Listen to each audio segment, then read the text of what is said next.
Kasih akan dunia itu kepada segala kejahatan dan kesalahan.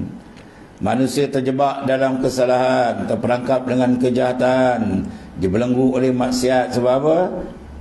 Hubud dunia. Dia letak dunia depan dia.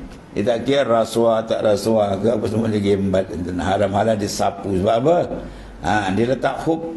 Suatu bahayanya kita letakkan kasih pada dunia dalam qalbi kita, menyebabkan dia akan jualkan agama dia.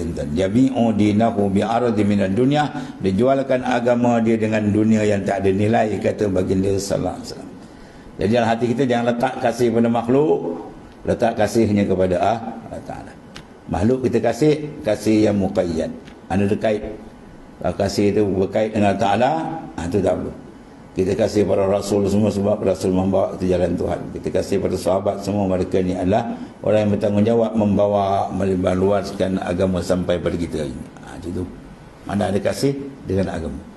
Kita kasih ibu bapa kita sebab dia jaga kita, dia bela kita sampai kita dapat mengenal Tuhan. Kita kasih pada guru sebab guru tadi mendidik kita mengenal Tuhan. Kasih itu ada kait.